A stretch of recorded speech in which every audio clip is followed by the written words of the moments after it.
Thank you.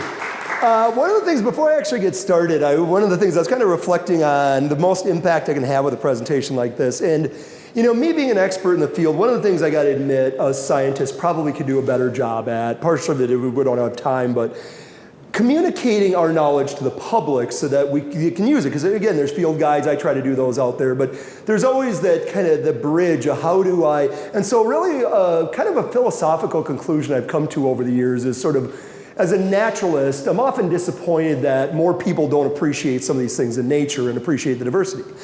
But on the flip side, I think about it is, if somebody's not even aware of the diversity that's out there, how could they ever come to appreciate it? You have no sort of a frame of reference. And so the more I can at least give you a little bit of introduction to that, you know, just like my entomology students, these students take entomology, and all of a sudden they start noticing all these different things they'd stepped on before and never even knew what it was.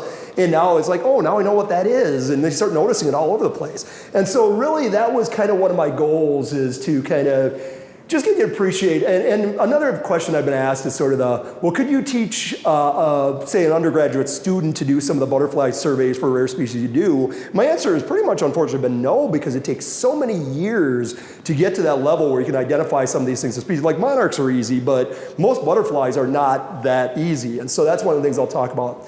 The first thing I'm going to talk about actually is sort of what Nebraska, really, I grew up in Wisconsin, and I like Wisconsin in some aspects. There's too many people there now for me.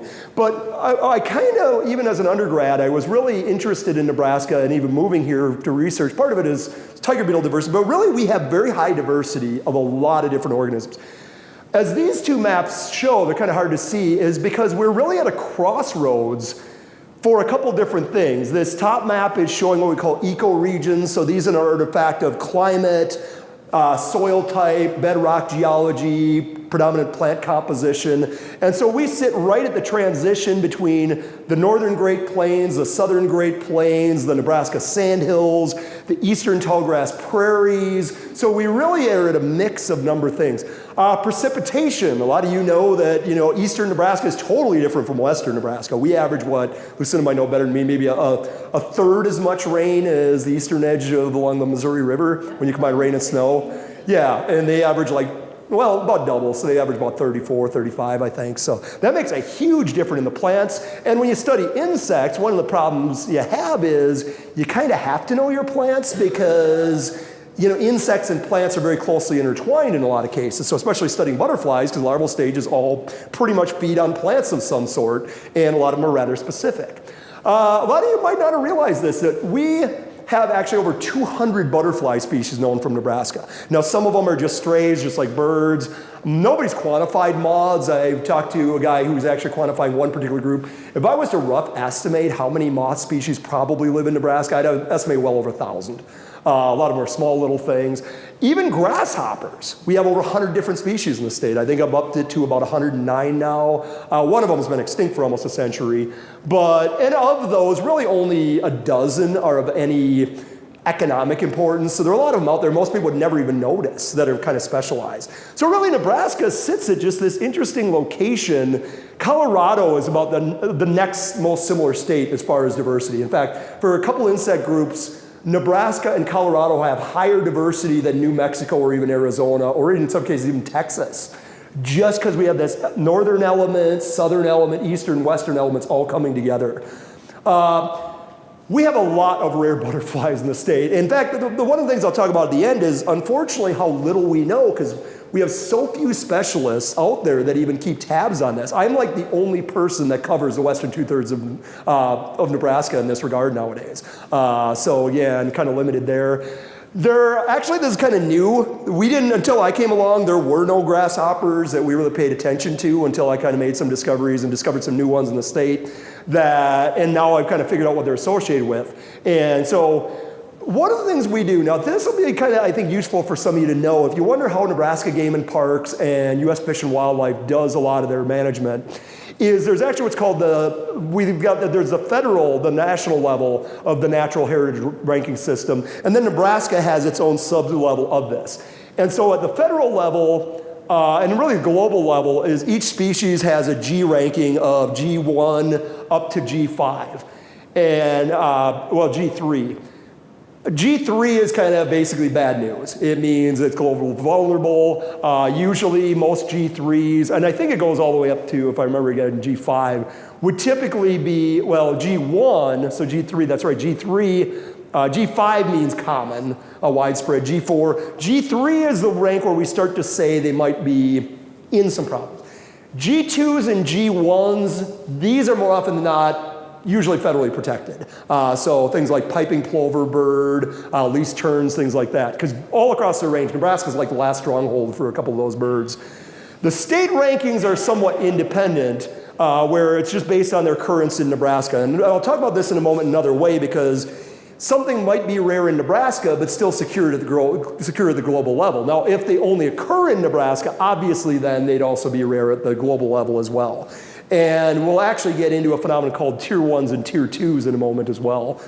So the butterfly list is huge. These are all just, I'm gonna fly through these. These are all butterflies that are ranked S3 or lower. So these are all ones that we actually have a working list for game and parks that we keep an eye out for. We actually track data. So every time I encounter one of these species, I usually record when, where, kind of the numbers I encountered. I used to fill out, the game and parks has these forms, but it gets so awkward to fill these out. I just basically give them a copy of my field notebook for the year with kind of some of my own notes. It saves a lot of paper in the end. You can see this list keeps going. You'll notice some of these scientific names are shared. So these crescents are a group that are notoriously difficult to tell apart. They all look pretty much alike. Most of you are familiar with one called the pearl crescent. I can actually talk about some that are actually, tawny crescent was one that, this is a bad news one. This is one I'll talk about, will probably be gone from Nebraska in the next decade. The way things are going for that species is downright scary. I mean, they, again, monarch, some of you were just talking about this one before. Monarchs are actually now being tracked in Nebraska as what we call a tier 1 species. So a tier 1 species is a species that, although at the state level, they might be like an S4 or S5, over their whole range, they are declining significantly. And so monarchs showed up on, I think they got put on the tier 1 list about 2 years ago, just because of what's going on all over the country.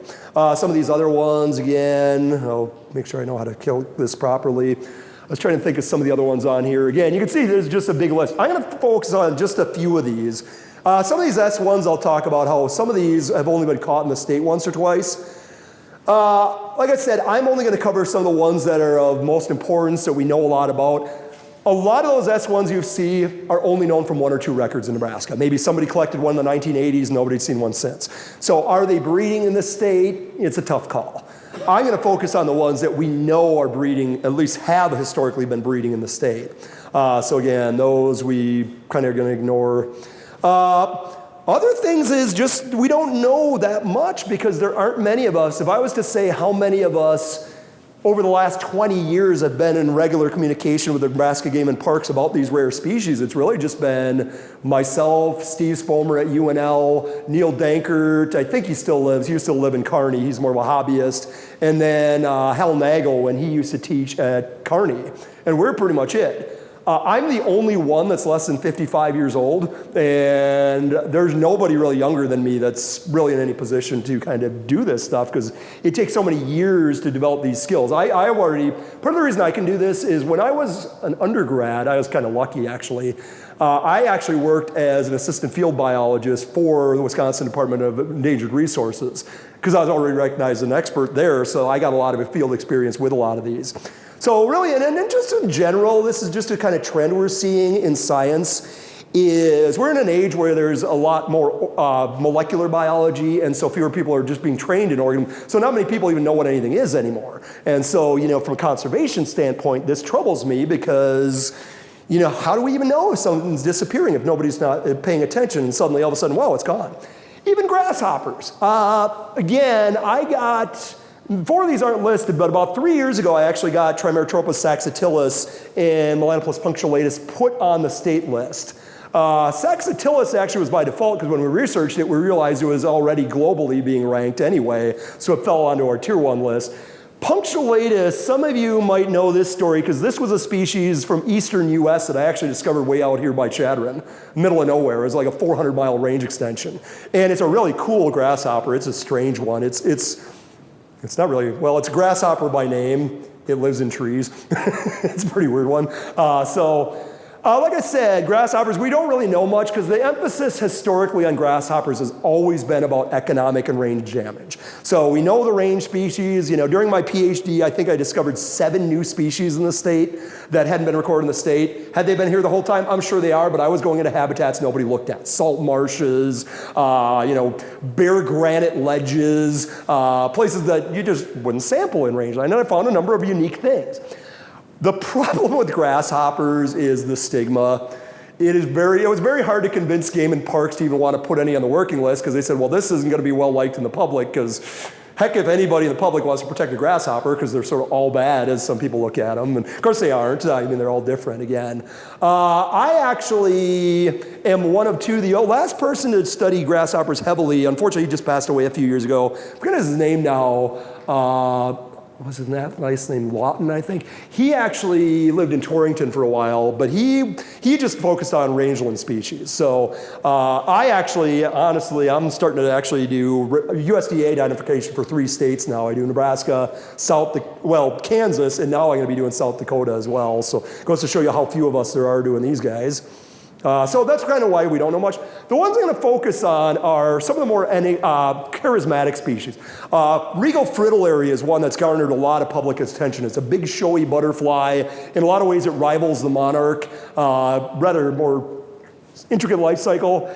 Tawny crescent is going to be a good example. I'll talk about that because this is one that definitely has red flags for climate change being the #1 culprit for this one disappearing. The pattern matches very well. Magellanic crescent is a funny one because that one is one that just suddenly kind of is showing up all of a sudden this year for some reason. And then monarchs, I'll talk about that. What I love about the monarch story is it's a great example of how the public has a lot more influence on this stuff than we realize in a positive way. And so I'm kind of optimistic about the future of monarchs, hopefully. Some of these I'm not really going to talk about again. They're not all that common. I'll touch on them. So the ones in black, I'm going to spend a little more time on. The other ones I might have a slide about. And like I said, some of these others, these 2, I'm going to actually touch on some of the other Trimeratropus and Melanoplus just so you guys understand how much diversity there is and just how only 1 or 2 are rare.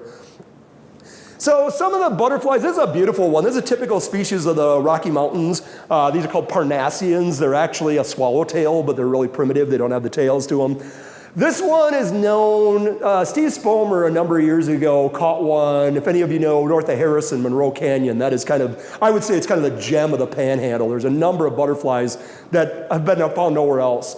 It uses actually, some of you for landscape, but I'm a junkie for sedums because again, they're easy to propagate, butterflies love them. They actually use the single native sedum out in this part of the country. They use Sedum lanceolatum, which is actually a native succulent that grows along some of the rock edges here. The problem we've seen is Steve Rossmeyer has found a number of areas where this was common after the fires went through, it just got wiped out. So fires do seem to be, and again, nobody's seen this one. I've looked there many a time to the right time of year. I haven't seen them. There isn't as much sedum even at Monroe Canyon as there used to be. And so again, unfortunately. Another really pretty one, some of you know the black swallowtail. It has a number of lookalikes. This is one of the most sought after butterflies, unfortunately, amongst collectors, the Indra Swallowtail. I actually did collect one this year. This is one that it uses a plant called threadleaf mucinium. It grows out of these steep vertical rocks in a lot of these areas around here. It's kind of in the parsley family. And what's worse for finding the caterpillars is the butterflies like to lay eggs on the ones that are growing out of these vertical slopes. They seem to know that's where the predators can't get. In fact, the butterflies, this is actually a picture from Pants Butte where the fires were. There are a lot of bighorn sheep there.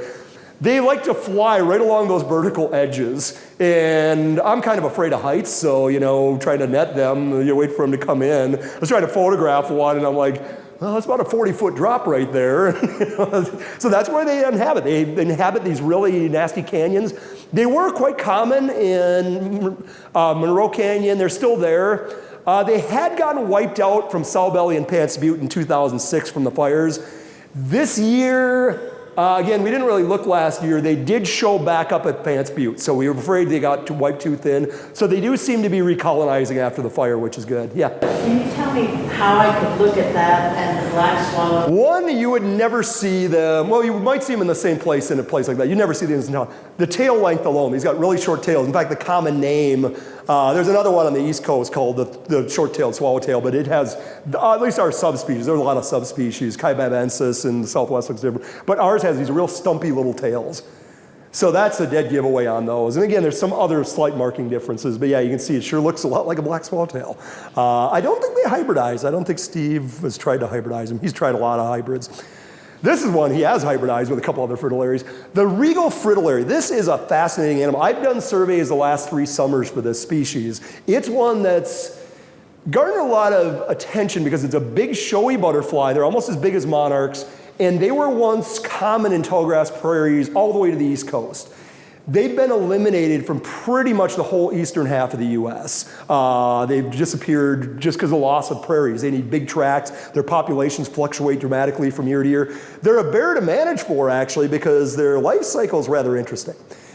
All the fritillaries in general utilize violets as a host, which we'll talk about. So they're not picky about the host plants, but the problem we have is these high plant diversity tallgrass prairies have really, unfortunately, in a lot of places, if they haven't been replaced by farm fields, they've been replaced by a lot of invasive grasses that have crowded out a lot of the non-grass type things, including violets. And so the more you get this monoculture of non-native grasses, the less you have host plants for these guys.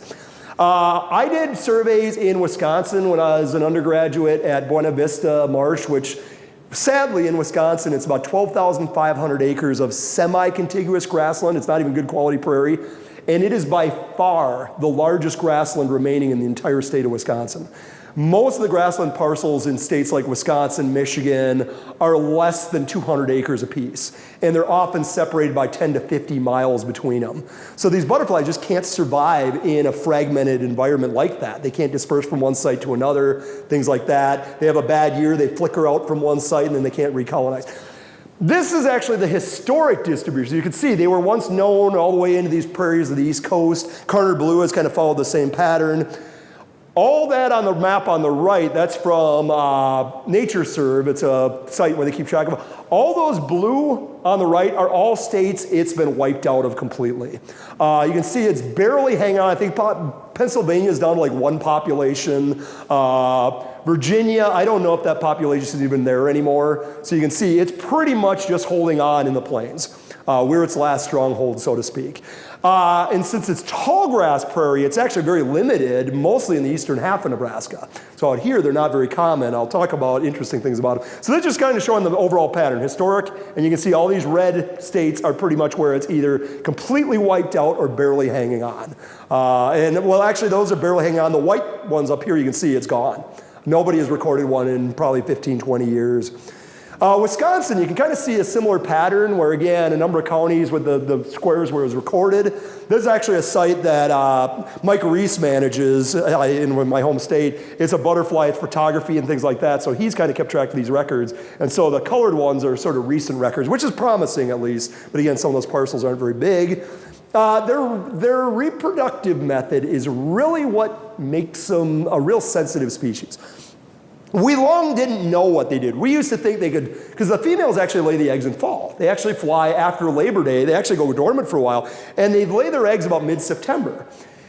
And we thought, okay, well, violets aren't green that time of year. They wither away. How do they find them? We thought they could smell the roots. They lay the eggs on the roots. The stumps, they don't do that. What we actually found, so Copper and one of his grad students, Brian Copper, they actually he had one of his grad students follow the females around while they're laying eggs. He discovered they randomly distribute the eggs across the grassland. No regard for what plant species they lay them on at all. With it, sort of, what we call it is the sweepstakes method. That as long as there's high enough plant diversity out there, there's gonna be enough violets, and these caterpillars get so darn big that these violets are small. They probably eat several violet plants completely to the ground in their development anyway, so they're gonna have to be mobile. So this has made them really vulnerable to any kind of change in their environment. So it's a gamble method of reproduction, but again, what it leads to is some years where they just do phenomenally, and then some years, unfortunately, the violets don't do well, they don't do well. But from a distributional standpoint, and they wander long distances. I'll talk about that in a moment. I actually had an interesting encounter. One of the problems is management. Now, management in central Nebraska isn't too bad because woody vegetation generally isn't too much of a problem. What's happened in states like Wisconsin, Pennsylvania, Michigan, if you don't manage tallgrass prairies to keep the woody vegetation down, it'll take over. So you can do things like burning. Burning has been the cheapest one. The problem with burning, though, is one, you got to be careful what time of year you burn, and two, you can wipe them out. And so what we're finding for managing these, at least in Wisconsin, what they do is rotational burning. And I think we do a lot of that in Nebraska for some of this management, where you keep adjacent areas unburned, and that way this is a species that quickly colonizes, and then usually for the first 2-3 years after the burn, the violets just thrive. And so it seems to be kind of a nomadic lifestyle on top of this. So not only do they randomly disperse their eggs, but they seem to, on the small and large scale, well, literally the small scale, they live somewhat nomadically, which really makes them vulnerable. But again, they're big, showy butterflies. Pretty impressive. Like you can see, they're quite, I took these pictures actually out by Wood Lake, Nebraska this summer, where there's a big population along the Cowboy Trail that's really doing well. This was interesting. So they have been proposed for federal status. I don't know if they'll get it. That was part of what the surveys I was doing, because they hadn't been really analyzed thoroughly in Nebraska, or the three of us involved. This is weird. When they lay eggs, they wander. I was kind of thought I was hallucinating one day this fall in September, because I was watering my flower beds and garden, and a female came bebopping down Belle Fourche Avenue and then right through my yard. And I'm like, there isn't I don't know of an actual regal fritillary population within 80 miles of town. I mean, I've seen them, a single female before on Dead Horse Road, but as far as the habitats I know of them, we're talking about western sandhills. So again, she was probably just on the move. Like I said, mid-September. She was probably mostly egged out by then, I would imagine. So yeah, it was kind of funny. I'm like, I've had a few of those encounters where it's like, what the heck are you doing here? But again, they wander. The tawny crescent, if you know pearl crescents, you can understand why the Phycoyotes genus is so hard. They all look pretty much alike. I won't get into how to tell these apart, but most of you will probably never see a tawny crescent because they are just that rare now. It is a sad story. This is one, like I said, is a good indicator probably that global warming, in fact, our predictions were actually it was going to take longer to disappear from Nebraska when we predicted about 15 years ago. It's actually vanishing faster than we thought. This is actually one of the sites where I found a good population. North of Harrison, again, Monroe Canyon. This is a canyon that Steve Ralsmeyer, a plant taxonomist, has actually nicknamed Tick Canyon, and I really like that name because it is probably one of the most tick-infested places I've ever gone to. But that's where you go find the good stuff. I mean, you got to put up with that kind of thing. This is actually its host plant. It's called smooth blue aster, although that's its food plant here. Across its range, it's clearly shown that it's flexible. It uses about 3 different aster species, depending on what's available. This is actually a very common plant around here in fall. You see them blooming. So clearly, its host plant is not a limitation to where it occurs. We know that. In fact, when I first started doing surveys, they had me survey for the host plant, and I quickly realized, I'm like, well, the host plant grows all over. It's all over the state park. It looks very similar to another species, but again, it's a big showy aster that blooms usually about mid-September. It's distributed. This is another one. You'll notice on the map, the interesting pattern, it's mostly disappearing from the south. And so this, again, is a pretty good indicator of drying and warming climates are really hard on these guys. In fact, in Nebraska, they're really just along these little spring-fed creeks. Again, at Monroe Canyon, the last couple surveys, I never found them more than 100 yards from this one particular little feeder creek. So again, I'm wondering if there's a microclimate phenomenon. You can see in Nebraska, again, critically imperiled. You can see once again, they've disappeared from most of the Appalachians completely. The states further west, Wyoming, Utah, and New Mexico, they haven't really done surveys for them. I don't think they even know the status. They could have disappeared from there. I don't know. I don't know anybody even looking for them there. So again, you can kind of see the south and north. Wisconsin is really interesting because you'll see an interesting pattern there. So here's again showing the broad map. This is a great example of this. I don't like to call it a recession because when these things die out, they move upward in elevation and things, they're not moving, they're just dying back. The populations in these uninhabitable areas just die out. And so in Wisconsin, it's not on the map, I actually collected a whole series of them from that long county up in the northeast, Oconto County, long ago, and that would have been the 1990s. You can see in the last about 13 years, the only records have been from the 2 northernmost counties. Like I said, I got them in Oconto County years ago, Marinette County, I used to get. There's even old records you can see from kind of the Neceto National Wildlife Area in the center of the state. they vanished. There's another tiger beetle following this exact same pattern where they just vanished from the middle of the state. If you look at that decline, the same with that tiger beetle, it's about 150-mile recession northward, just in about 20 years. And again, we see that pattern in elevation. I think the average elevation change for some of these species is about 1,100 feet in just the last 20 years. So you can think about 40 years from now where that goes. This is what we knew. And again, that black dot up in Sheridan County was an interesting one because that specimen, Randy Lawson had collected a couple at Metcalf Wildlife Area. Of course, he didn't label them accordingly, but I found out that was the only place he could have gotten them. But again, they're not there anymore. In fact, all these dots, black dots, are where they were. The black dot that remains, this is all that's left. In fact, it's gotten to the point where when Steve Spomer said he used to go to Gilbert Baker Wildlife Area in the 1980s, they'd be flying around the campgrounds and everything. Now you have to go a good half-mile up Tick Canyon to even find them. They're nowhere near, they're really close to these creeks. So like I said, they're barely hanging on. The population estimate I gave Game and Parks when I finished 2 years of surveys for them is I estimated the total annual population between probably about 20 and maybe 150 max. That's what's left for Nebraska. Total butterflies per year. And you can imagine you get a bad year where there's only about 20. I couldn't do a mark recapture. It's very hard to do on butterflies. I only saw, I think, 14 on that trip total. Most of them were mating pairs, actually, which was kind of interesting, but they were very widely spaced. And so, again, I don't know how many I actually recounted a second time because they're on different days, so it could have actually been fewer individuals than I think. I'm very good at finding rare stuff, so I could have double counted. There's no way to know. But like I said, this is a great example of a good piece of evidence supporting global warming and its effects.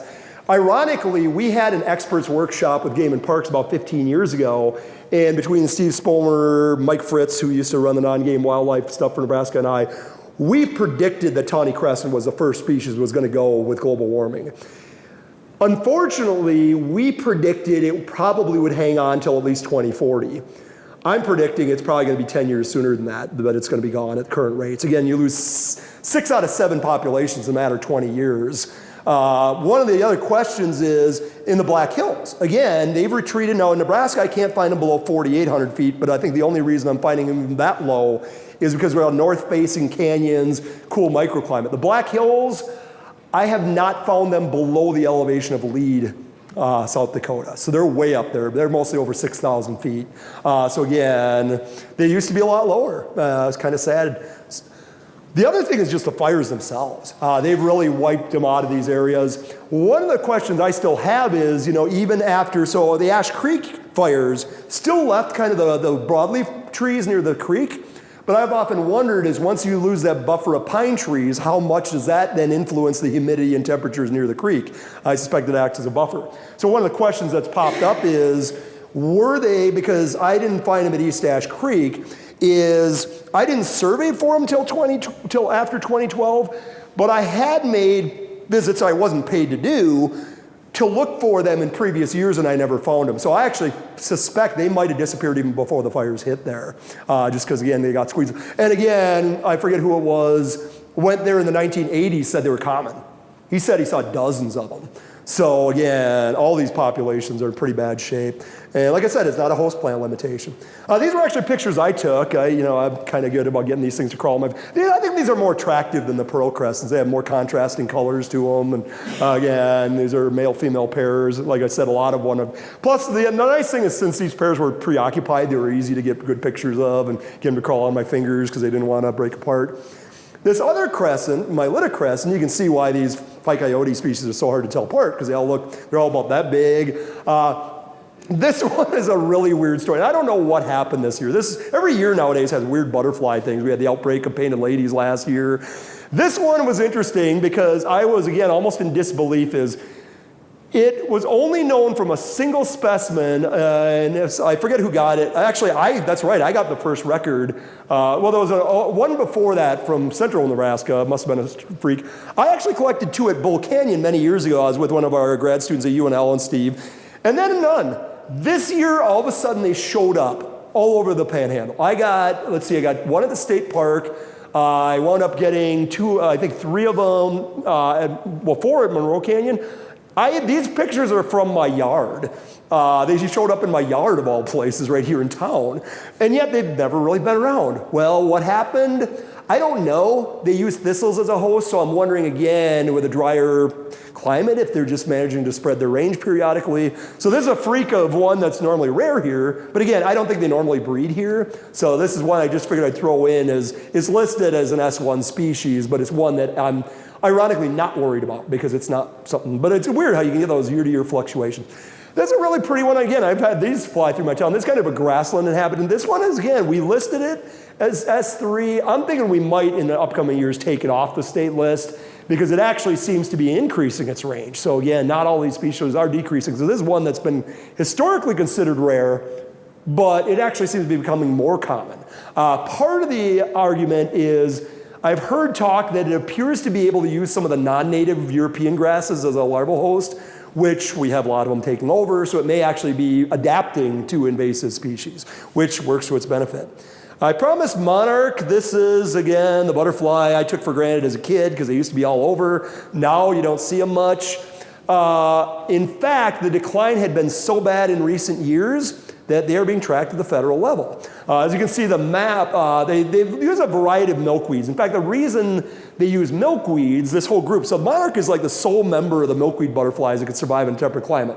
Why? Because they don't stay here. They don't have to survive the cold, which means they have to make these long journeys all of these vast distances to do it. But nothing else is eating the milkweeds like they do.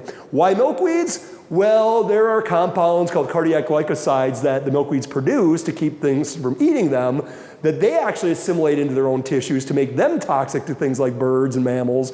Again, I'll show you the map, but you can see the map. They were pretty much all over the country at one time. Here you can see again, overall pretty stable. Some of these, no surveys. So again, it seems to be more of a broad decline. And again, I don't know when this was last updated. This is cool though. Monarchs, it's incredible they can do this. So during the fall, in early September, you saw the waves of them coming through. Some of those had started their journey all the way from southern Canada. Where are they headed? Well, pretty much all the ones east of the Rockies are headed for a single mountain range near Mexico City. There, they will spend their entire winter sitting in trees. In fact, they can get so dense that branches can snap under their weight. It's just an incredible, I've never gotten to see it. Then they mate. The females are actually rather promiscuous, which works to their advantage for genetic diversity. And then the females, the males usually kind of don't make much of the journey.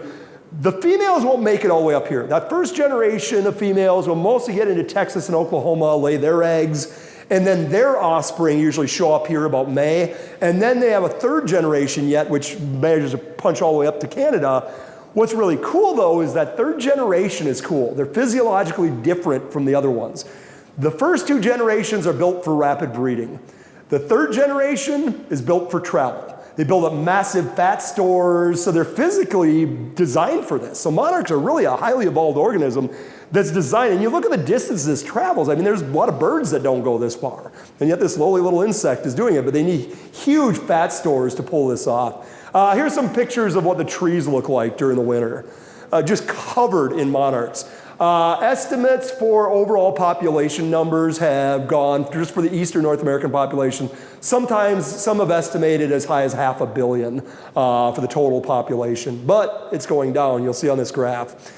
Every year there's an organization that does what they call the monarch counts. So they go down there and based on the estimate per area on the trees, they extrapolate to estimate how many total are in that forest. You can see where, if you draw a best fit line, you can kind of see where the slope is headed. Now this doesn't include this year, so this is last year. I'm hoping it's up about maybe here this year. This is the most I have seen in all my years in western Nebraska this fall, which was great to see. So yeah, and you can see overall things were not looking good. You can see a couple really down ones. I'll talk about what happened there. It appears there's a two-pronged problem. The first problem was going on years ago was there was massive deforestation in these mountains in Mexico, pushing the monarchs into higher elevations where the weather is more volatile. And in fact, there was one particular ice storm that actually hit in one night. This was crazy. It was an ice storm that hit the population. It was estimated it killed half the North American monarch population overnight. And in fact, they counted so many dead monarchs, they realized that their overall estimation of the numbers of monarchs was a vast underestimation because they counted more than twice as many dead monarchs as they thought there were total in the population.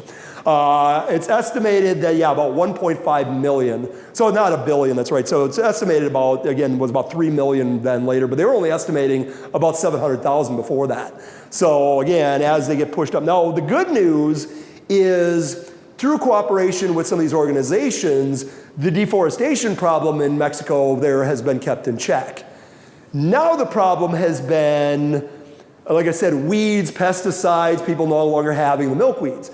What is great, though, is the public awareness. So about 3 years ago, the word was out that, there's not many milkweeds, so people started planting them. What we actually learned this year was interesting, is we found out, so us entomologists didn't communicate this well enough. We just told people plant milkweeds.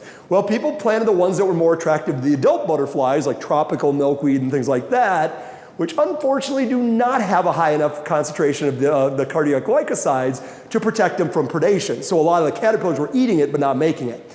This year, we did a lot better job of spreading the word that really you want to go with showy milkweed, common milkweed, and swamp milkweed are pretty much the top 3 to do. Butterfly milkweed, while it's a great butterfly attractor for the adult stage, really isn't that good for the caterpillars. There's another one they use commonly, world milkweed, but again, that's such a spindly plant and it doesn't grow out here. So this is a great example of most of the increase in numbers this year. Like I said, I'm pretty optimistic. Appears to be from the public awareness. So it's amazing how that many people over that broad of an area can have that much impact on a species like the monarch. Another one I love blue butterflies. These little blues are so hard to tell apart, obviously, similar to my shirt. Another group that's a little hard to tell apart, the Arrowhead Blue, which is named because it has these little arrowhead-looking things on the hind wing. This is actually an interesting one because it appears stable, but it never was very widespread. The only known population has always been Gilbert Baker Wildlife Area. This one, again, seems to use just lupins, which there's plenty of. So the good news is I feared this one might be affected by global warming, but I wasn't sure because it does occur well south into Colorado. So far, it's hanging on pretty good. I saw some pretty good numbers again this year. It seems pretty consistent there. So again, pretty butterfly. We have a lot of different blues. Like I said, this is why they're hard to tell apart because there are many of them. This is another one. This one we just barely get in the eastern edge of the range, the dotted blue. There was one collected years ago. I actually did get one west of Harrison on the roadside. I have not gotten one since, but then again, I haven't really looked. So there's another one, an example of a species we really don't know much about because so few people are looking. They have a short flight season, things like that. One we are actually more worried about is the Shasta Blue. This is one that, talking to Neil Dankert especially, he said in the 1980s and early 90s, they were just all over the Panhandle. They were to the point he didn't bother collecting them because they were so common during the month of June. I've never seen one since I've moved out here. And trust me, I'm out there plenty. So again, where they've gone, I don't know. I don't remember what the host plant is, but again, I don't think, no, I think it uses buckwheats as well, if I remember correctly. No, it uses pincushion plant, that's right, which again, isn't that purple one? Or is it one of the phloxes, the pincushion plant? Well, I'm not sure, I don't know. I think it's the purple one, which I don't think is a phlox. But that's, again, a common species on those rocks out there. This is a really neat one, the western green. Yes, there are butterflies that can have green on their wings. This one on the outside has a blended into vegetation. We got another one called the juniper hairstreak that, again, blends in. It's got white streaks on it. This one, again, I haven't looked for it in years. I don't think anybody has, but I can say the good news is the last time I looked for it, there was a pretty good population area down southeast of, Pine Bluffs, Nebraska.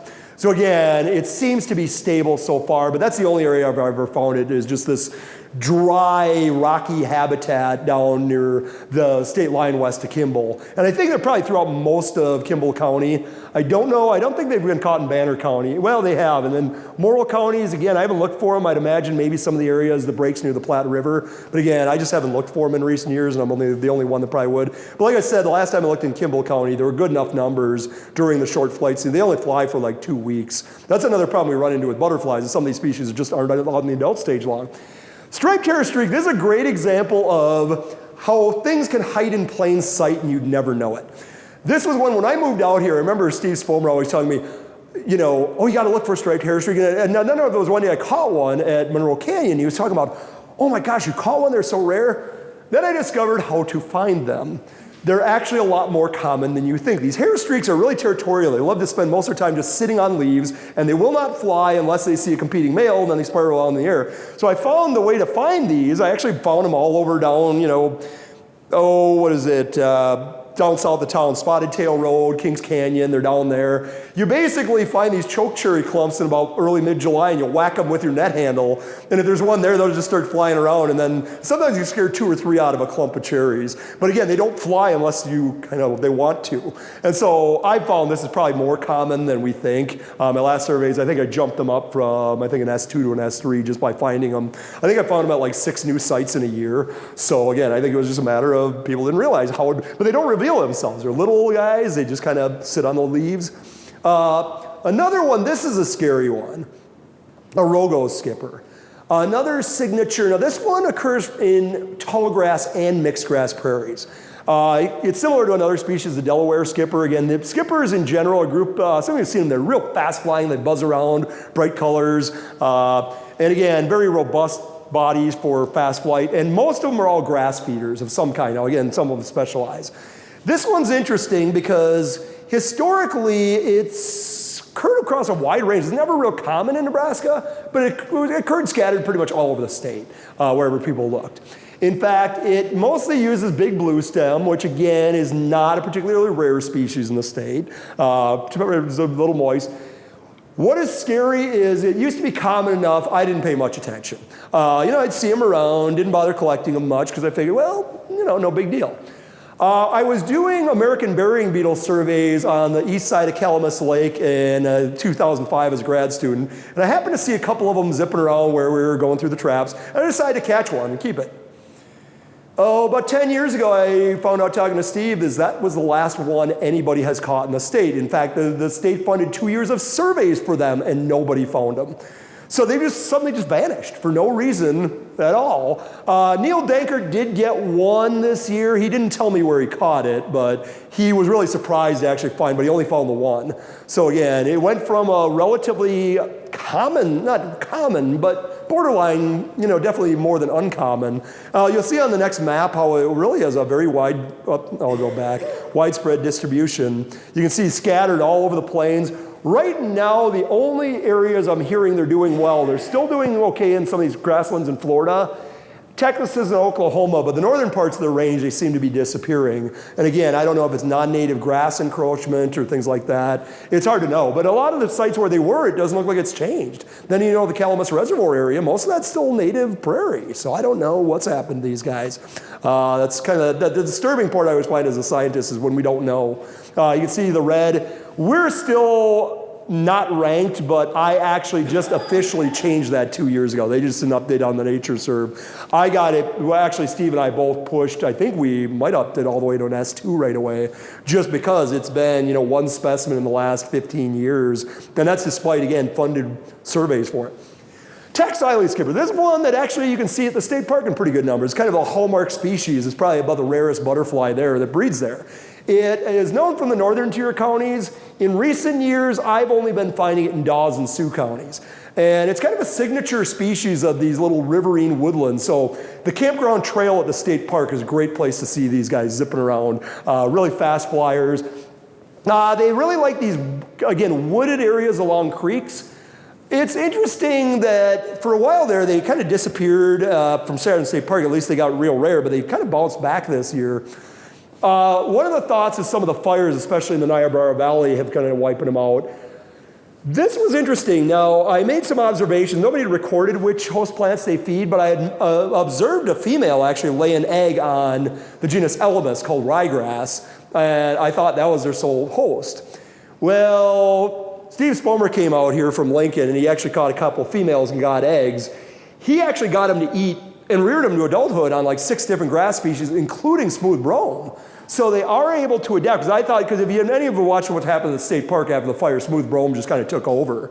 But again, I saw decent numbers. For 2 years, there weren't very good numbers, but I'm wondering if they're actually adapting to the smooth brome now. So that's kind of promising. Like I said, for a while there, I feared they were going to just vanish from there. But this year, like I said, they're fairly common. I got lots of good pictures of them, obviously, this year. They're fairly photogenic. They're really curious. They're a neat species because if you stand, the males always go back to the same perch. These guys remember what leaf they go to. They'll circle 30 feet away, but if you get close to them, they'll circle around you and try to figure out what you are and see if you're a threat. And then they'll go right back to their leaf, and they're really neat. That's what I love about skippers. They're kind of territorial that way. The Garita skipper is another one that seems to be, again, probably an example of perhaps lost to global warming. This is another one where I've been told 1980s you could go just about anywhere in the Panhandle and find them. I have not seen one in Nebraska in all my years out here. They were at Pepper Creek. They were, just about anywhere you could find them at Toadstool. I'm not seeing them anymore. In fact, the nearest place I've been getting them consistently is if you know the southern end of the Laramie Mountains near Laramie, that rest area up there, Happy Jack Hill area. They're fairly common there, but that's the lowest elevation I'm finding them anymore. So they just seem to have mysteriously vanished from the whole darn Panhandle. And again, just in a matter of 30 years. Another example, Pahaska. Again, we don't know much about this one. This is one that historically was fairly common out here. Once again, I've never seen one. So again, another grass generalist, mostly little blue stem as a host. Unca skipper is a really weird one. This one is more recent. When I came out here in about 2004, 2005, doing some of my master's research, they were common out here. Since I've moved out here, I've never seen them. So again, they at least seem to hold on in the early to mid 2000s, but now they just vanished. Like I said, in 10 years, I haven't seen one. And yet, when I came out here in 2004, 2005, I'd see 5 or 6 in a day without a problem. Up by Toadstool, that whole area through there, War Bonnet, all that area, they were common. Even down here, again, on top of the table. Like I said, I've never seen them since. They're an early flyer. They do fly in May, but that's actually when I'm doing most of my tiger beetle surveys anyway. So if they were here, I'd think I'd see them. Grasshoppers. So yes, like I said, it's kind of hard to get published attention. I'm going to talk about a couple different groups. The genus Trimeratropus is a nightmare to study. I'm one of the few people crazy enough to study these lookalikes because they all are in this bandwing grasshopper group. They all have yellow hind wings. All the Trimeratropus species blend into their environment. So you can see they're colored when they sit, they blend in. And each of them, the best way to tell them apart is actually the habitat you catch them in. So this next slide you're going to see, this is why nobody wants to study Trimeratropus because they all look alike, but you'll see each of these is rather habitat specific. So there's ones that like sand blows, like in the sand hills, you get agrestis on those open sand dunes. Maritima is more on the sandbars. Latifaciata is one I really want to study the genotype for because I'm finding that you can go to a site 5 miles away and they look totally different from here if the soil looks different. And I'd really like to know the gene expression behind that because, again, they match the soil so well. In fact, the 2 top ones, those 2 pictures, actually the top 3 pictures, the one on the lower right, were all taken within about 10 miles of each other. And then the one on the left is on that dark gray shale up near Ardmore, South Dakota. So again, amazing the variations. The one we're going to talk about actually is one that I actually don't have on here. It's been mistaken for this. There's a kind of a signature species of the Badland areas around like Toadstool. Again, here's some more in the Pine Ridge and the wooded areas. The one I'm going to talk about is a really neat one that's been overlooked. I didn't even know it's in Nebraska. It's not even in my Nebraska field guide that I made because I didn't think it was here. It was kind of funny the way the story occurs. This is one that actually, we call it the limestone grasshopper because they actually like limestone outcrops, where it's just bare with sparse scattered vegetation. They look different in the west, so there was a problem. I never knew they were in Nebraska because I had collected a bunch of stuff and I called it Trimeratropus latipennis because Dan Oddie, who was pretty much a grasshopper god who wrote the field guides, only showed it getting into like Arkansas, that area. So I didn't even look for it. And then I posted, there's a site called bugguide.net where people submit a lot of these pictures. And I was browsing through some of these pictures and somebody had one they photographed at Scottsbluff Monument and it was identified as Saxatilis. And I'm like, that shouldn't be within 600 miles of here. Now, Dave Ferguson, he's kind of, he's in New Mexico. He's really one of these grasshopper gods. And he said, well, They are out here. He said they've been historically misidentified as something else. And so now that I started looking, they're actually in a number of places. A great example, if you want to see them, you go up to that hilltop at the Kimball Rest area, although keep your eye out for rattlesnakes too, because there are a lot of them up there. And these guys just like the sun right on these granite outcrops. They look different out here. So you can see the resemblance to Trimeratropus polypennis. These have shorter wings. They like very different habitats. Again, polypennis, I've even seen them here in town. They migrate up from the desert southwest. Actually, let me go back. The reason they were misidentified is because in the east, they look green. Because the limestone in the eastern U.S. and the Appalachians and Ozarks is so lichen encrusted that they look green like the lichens. Our limestone out here, because of the drier climate, we tend to have fewer of the green lichens. If we do have lichens, they're often more the orangish colors and things like that. So in the east, so that's how they got overlooked. So this is Dan Ottie's map that I was going off of. This is the current, I'm sure they're in Kansas too. They may even be in parts of Wyoming. So, you know, they weren't even on my radar screen because I'm like, well, they're not supposed to be here. Well, obviously a good example of, you know, as you learn things. The genus Melanoplus, on the other hand, also has one I wanted to talk about. This is the nightmare genus that nobody's been able to figure out. In fact, I might do an updated tool for the Western Grasshoppers group. You can see they all kind of look alike. Some of them have different host plants. A couple, we'll talk about two different things about them. There's some that are agricultural pests. So some of you, Lucinda knows these two guys all too well, and probably the redleg a little bit too, but those are the two that decimate, especially the big yellow ones, the differential grasshopper. They hammer a lot of our plants on campus. The other one, that one especially hammers a lot of the grasses, and then the redlegs are especially a problem in alfalfa and places like that. They will hammer garden crops quite a bit. I know I have a pretty good population, unfortunately, of both the differential and the red-legged in my yard, but I got enough flowers and plants so they don't do much damage anyway. There's other ones that are actually range pests. A lot of them, and then these are actually some woodland ones. It's kind of weird to think grasshoppers are the grass? No, there's some that live in the woods. Now some live in the understory. The one I'm going to talk about is one that I never would have expected out here. I actually did a paper on this one, called the grizzly grasshopper. I was the first one to even find them in Nebraska. So they're originally only known from the eastern U.S., and then there have been a couple of records here. I managed to get one at Indian Cave State Park way down the southwest corner of the state, associated with oaks. At least I caught it on an oak tree. And then later, there's a couple of photographers that have since photographed them near Omaha, a couple sites there. I later got a nymph in Otoe County. And I actually, kind of by accident, discovered them in Dawes County, way the heck out here. And the first one was actually at the state park, and I was sort of in disbelief because I got an immature stage. And it took me a couple days, but I got to this point of, well, what else could it be? And then I waited till I got some as adults.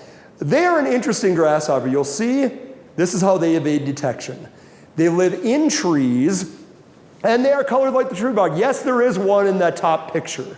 It is hard to see in the morning. They spend the nights nestled in, so that middle crevice, you can kind of see his head sticking out in his antennae, wedged in the tree bark. And in the morning, and the problem with collecting them is their behavior is interesting. So when it's warming up in the morning, about 9 a.m., they sun on the tree trunks, and then once they're warmed up, they're in the treetops. You will not see them, and then once in a while, a male female comes down to mate, because the females, apparently, we think they lay eggs amongst dead sticks, and lay the eggs in the dead wood, and then they go back up in the trees. So, you know, and one of the funny things I ran into was I kind of, the first summer I found them, I was afraid I was over collecting them at the state park because I only got about 8 adults, and I thought, man, are they that rare? Well, I talk about this in the paper too, it's kind of funny. So then I thought, they can't be that rare. We got a really hard frost. They were mostly using green ash as a host here. We had a really hard frost and all the tree leaves dropped. Guess who else dropped? The grasshoppers all came to the ground. There were like 10 times as many as I thought because they had nothing to eat up there anymore. So they were eating forbs on the ground. And so that became clear to me they're spending most of their time in the treetops. So how do you, I think when I did the story for Tina Cook, I said, this is like tracking a half-inch long flying monkey. You know, again, you can't find them. And you can see they even look like they have lichen on their legs. And they're really funny because they don't move unless they know they've been spotted. And if you know anything about observing grasshoppers, they're very even hard to catch because if you ever observe grasshopper behavior, before they jump, they're already eyeing up their next landing point. So they'll be eyeing up a twig over there, and then boom, they just go. And these guys fly perfectly well, too. The sad news is I don't know. Now, in eastern Nebraska, I think they're using oaks. Out here, as far as I can tell, the population, I found them at about 4 sites here in Dawes County, is they do, I think they're using hackberry, but the only leaves I've actually seen them eat is green ash. Unfortunately, emerald ash borer, it's just a matter of time before they're going to be out here. Those of you I know you want to use in my zoology class, and I'll talk, a couple of you. Emerald ash borer is such a bad beetle in what it's doing. It has the potential to wipe probably as many as 23 ash species into extinction. A lot of these ash, popular, they grow along streams. Green ash is showing almost no resistance to it.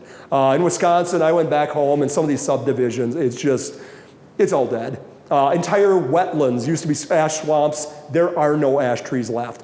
A friend of mine works for USDA. He said a couple of years ago that apart from ash trees that are being given systemic treatments through the roots, there may actually be no mature ash trees of any kind left anywhere in lower Michigan.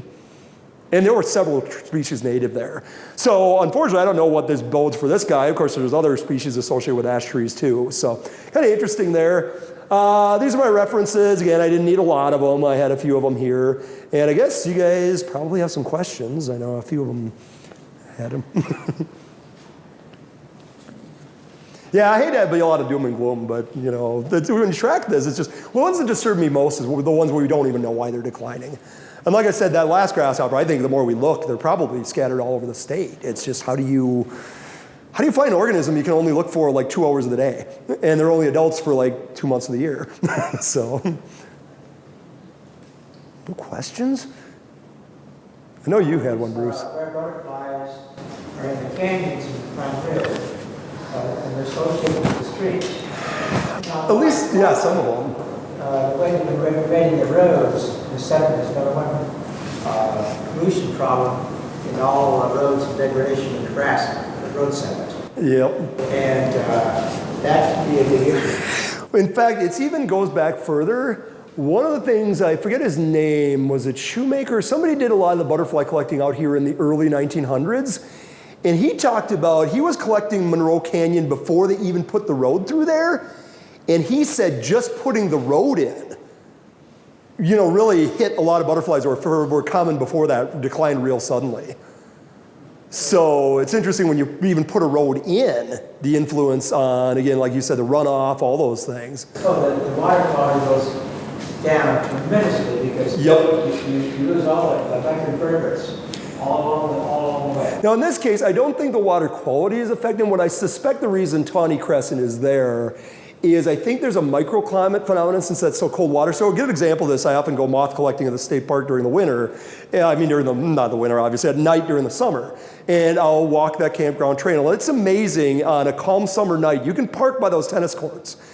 And you walk down to that trail, and it feels like it's 8-10 degrees cooler along that trail. One, you're low, and second, that water in Chadron Creek really doesn't get very warm. So I think it keeps if you're close enough to the creek and it's shaded, I think it just stays cooler even throughout the summer months.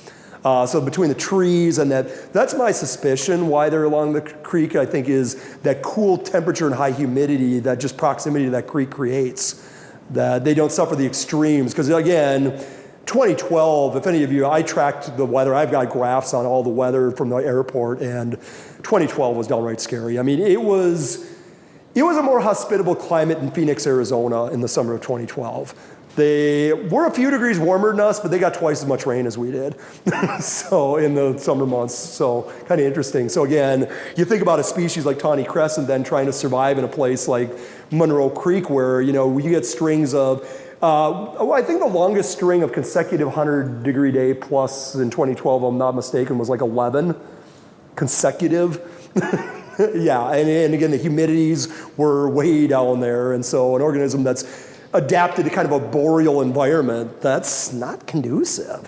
So again, these extremes, I think. So one of the things I worry about is if we get another 2012, I actually was funny, and as a side story, the year after the drought, Game and Parks actually had some money that they paid me to do broad butterfly surveys across the Panhandle.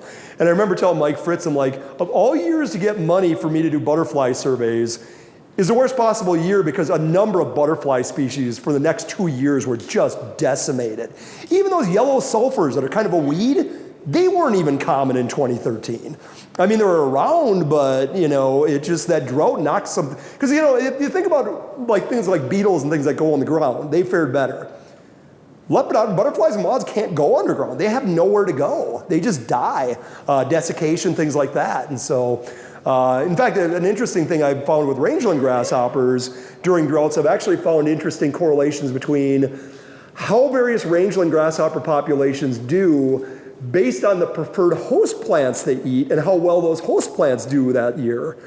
So once again, it seems the plants actually dictate a lot of this as well. So if the plants aren't doing good, now like I said, the tawny crests and clearly the asters don't seem to be the limiting factor. I'm suspecting it's the environmental tolerance of the butterflies, that they just can't handle those extreme temperatures and things like that. Now that pollution, I think, has some other issues for a lot of the stream-dwelling organisms and even probably some of the plants.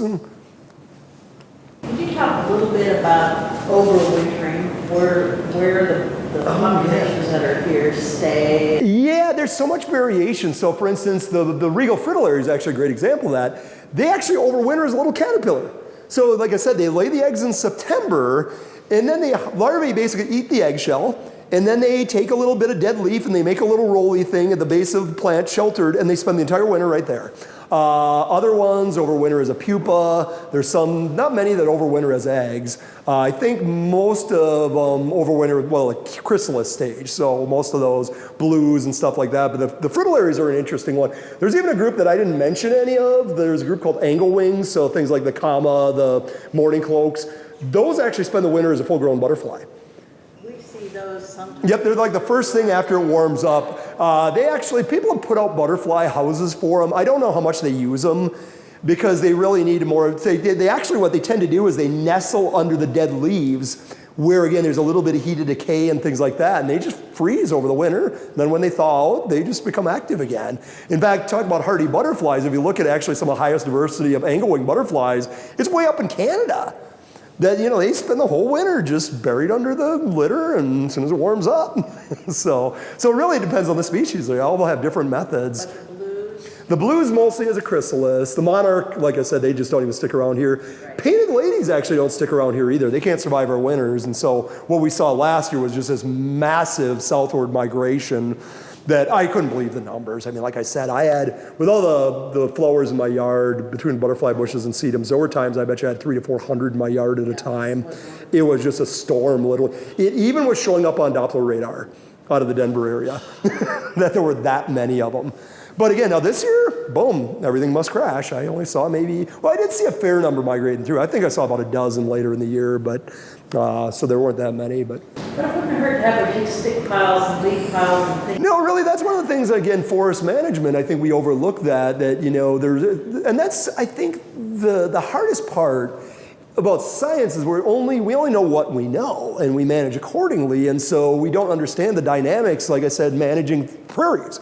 You can do rotational burning. Yeah, that works great for regals, but what about other things? You know, and that's one of my, you know, I don't want to say anything bad about the Endangered Species Act, because I think it is a great milestone, we need it, but I also don't think it does enough, because I think this single species approach to things really doesn't do justice to the ecosystem, because it's at the expense of something else. A good example of this is the Neceto National Wildlife Refuge in central Wisconsin.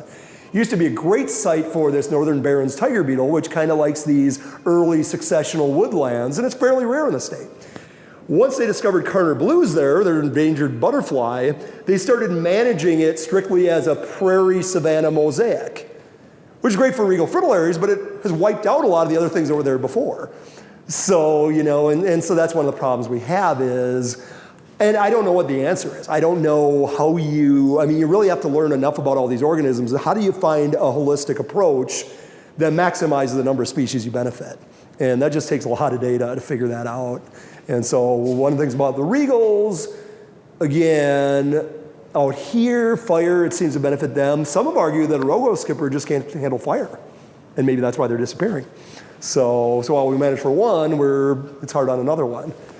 And so I don't know. I mean, it's interesting that, you know, things are changing. So as we're learning, this is the thing I always find fascinating about managing these, is I always say it's always a moving target. Because whenever we get new data and suddenly you're comparing apples to oranges, and it's like, okay, now that we know what we know now, But then there's still much we don't know because this wasn't relevant before. And then if we manage for this, so that's really what makes wildlife management, especially for invertebrates, so complicated because the plants, and even those of you into larger wildlife, it's the same issue, is all these things are intertwined. Parasites, we're even finding bacteria may play a role. One of the more troubling ones is there's a genus of bacteria called Wolbachia. There are many species in that genus. Some of them cause, even guinea worm disease, one of the things that causes the inflammation.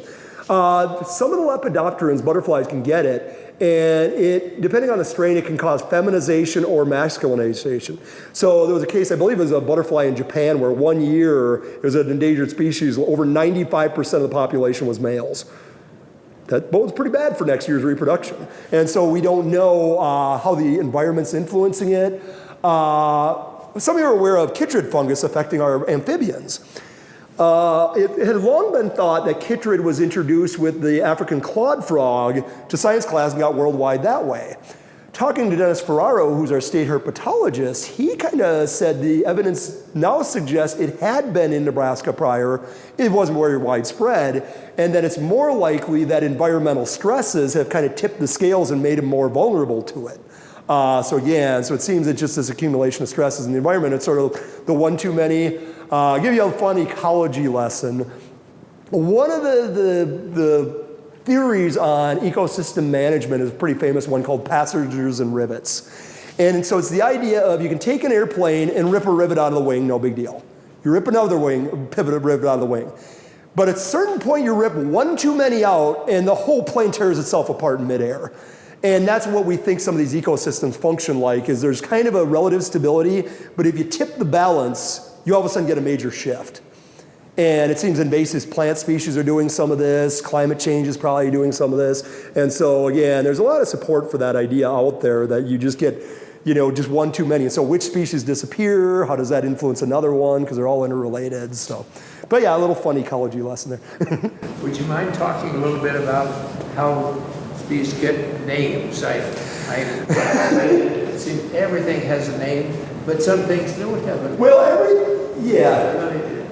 Eastertown, there's Anderson Hill. That's because the Andersons live there. But there are other hills, I don't think they have a name. There's Pete Smithville up that way. Yeah, that's a big one. In elements, there's a name based on California. And if you have a malady of some sort, the doctor that isolates it. Yeah, so I'll expand on that. And so every animal and plant has a scientific name. Now, does everything have a common name? No. In fact, most butterflies, we've adopted common names, of birds, obviously, and mammals. Grasshoppers, actually, not all of them have common names in North America. A lot of groups don't. So again, those of you in my zoology, we're talking about like fish, like all fish, but different fish have this different name in different parts. Different fish can have the same common name. The scientific names generally are meant to be descriptive. And so, for instance, I don't know. I was trying to think of some of these names. Melanoplus basically refers to a darkening, melano, things like that. Some of them I'm not sure what they mean. And then some of the names, like you might have saw one of the grasshoppers was Nebraskensis. So sometimes we name the species, the second part of the name, on where we found them. Oftentimes something about the name. So if it's like Cyanea, it means something about them looks blue. Sometimes they're named after people, like if you run out of names. And my favorite one is actually, partially because I'm a tiger beetle junkie and partially because I think he's an awesome actor. There's actually a tiger beetle named Megacephala Johnny Deppi. And I didn't know Johnny Depp's actually a beetle collector, so he's got a beetle named after him now. But, it was... the guy, I forget his name now, he kind of ran out of, it looked similar to something else, so he thought, well, I'll just name it after somebody. So those are some of the main things we name them, but we try to make it descriptive, and sometimes they're named after the host plant. So a good example is the scientific name of the painted lady, Vanessa cardui. So if you know anything about thistles, one of the predominant genera is Cardus. C-A-R-D-U-S. And so it was named after the genus of, now they use a lot of other host plants, but thistles are one of their favorites. So that's fairly common. I'm trying to think of some of the other ones. Like I said, most often they're named on some feature of them. A great example, those of you in zoology, remember Essox lucius, which is the northern pike. Lucius refers to wolf, and the German name is basically wolf of the water. And if you know anything about the feeding habits of northern pike, very well named because they eat pretty much anything that moves that can fit in their mouth, including terrestrial organisms like ducklings and muskrats and, and each other. Who gets to assign the scientific names? That is a very complex process. There's actually an entire organization. Now, for animals, there's one called the International Code of Zoological Nomenclature. It's actually a lot longer than the US Constitution. It's got all these little things. So there's actually rules to how all this is done. There's an entire website. Plants have their own methodology that's a little different. They've kind of evolved separately. But yeah, I could get into it. You got to follow all these rules. There's called synonyms and homonyms, and so you can't use the same. Now, I discovered, actually, here's a funny thing. I discovered something a few years ago. No two organisms can have the same exact scientific name unless they're in a different kingdom.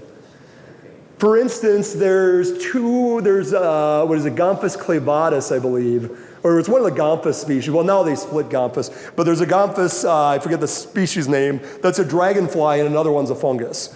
So that genus occurs in a couple places. There's some funny stories like the echidna, the spiny anteater, technically shouldn't be called the echidna because that name was originally applied to a species of moray eel, genus moray eel. So they named so somehow the name echidna stuck, even though it shouldn't be called the echidna anymore. But so yeah, somebody in the old days before we had the internet, people would name the same two different organisms told the same name, and nobody would find out till like 10 years later. And so nowadays, but yeah, it's pretty complicated. But there's rules on all this so that has to follow certain standards. And basically, again, that genus name, the first part of the name is supposed to be basically a noun, and then the species name is supposed to be an adjective. So this is the group. These are the characters that make it distinct within that group, I guess, if that helps. Kind of what you're looking for? Yeah, I think we're about running out of time, so thank you. Thank you. Before we applaud one more time. Oh, yeah. If you would, please fill out the surveys and just drop them off on the table back there. You can give them to me. They're really a big help to me when I find a great lecture series. So, thank you, Matt. Yeah, thank you all thanks. for coming. It was incredibly interesting. Good. Hopefully it wasn't all doom and gloom.